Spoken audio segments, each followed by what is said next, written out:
Hello and welcome to Queendom TV, and today I'm going to be doing another one of my videos in the Amanda series because we're getting into some information, guys, because I want to make sure that we're not overlooking anything, because a lot of the times people get away with doing crazy things in Hollywood because nobody's talking about it, and therefore we're going to talk about it. So if you do enjoy the video, don't forget to subscribe, don't forget to comment your thoughts and what you've been thinking about the series or what you're thinking after this video, and like the video if you like it. Today we're going to be talking about her mum, who's also called Lynn. I know, still shocking. And the fact that her mum in the beginning tried to deny that Amanda was having mental health issues. Now, the reason why I want to focus in on this detail in particular in this video today is because obviously these conservatorships are supposed to be based off of the fact that somebody can't look after themselves.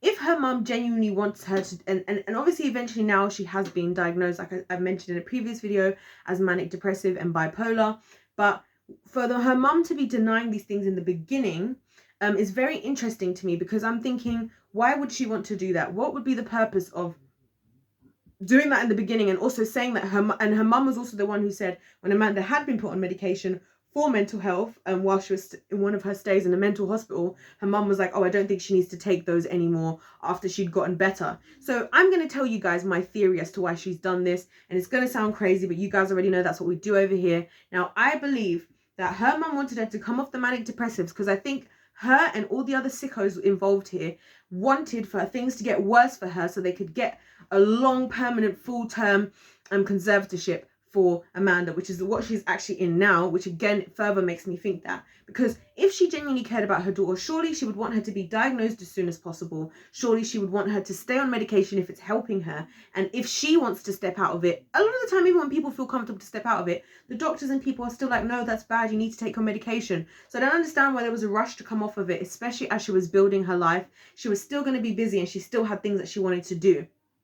And so that's why in this video I'm talking about it, because I feel like it's important to address the fact that this is what was going on. So as much as people wanted to act like, you know, her parents were all helpful and, you know, trying to help her and this and that, why were they doing things like this? Especially for her to have then been diagnosed with these things. And think about it like this as well, guys. If she had been diagnosed sooner, right? Because obviously eventually she did get diagnosed.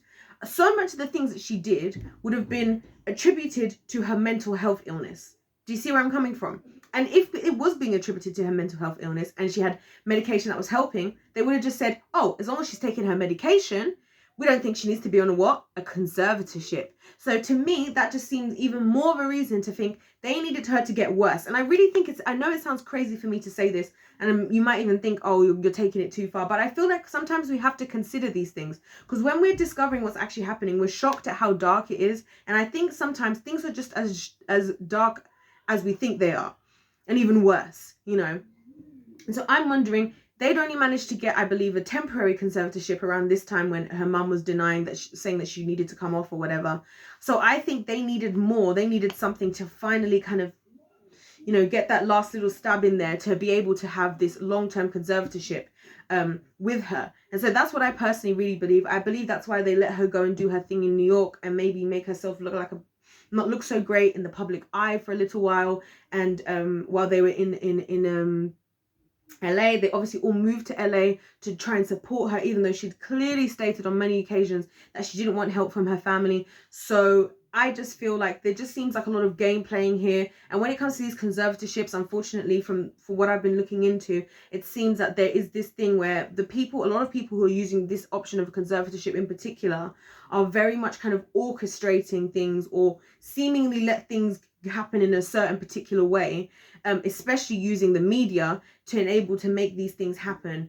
And we're not focusing enough on what's really going on. So that's what we're talking about. That's why I wanted to talk about the fact that her mum was reluctant in the beginning, and why I feel she was reluctant and how that's worked out in the long run. Because now, even if Amanda's doing better, because she's in the conservatorship, because she's lost control, her parents still have the control over her. And so even if she's doing better now, yeah, of course, they're probably going to let her be doing better now, as long as they maintain control and as long as they have enough things that can keep her in control. Now, that's just my theory. You guys let me know what you guys think in the comment section down below. I would love to hear what you guys think about this and how you are perceiving it, and hear your information as well.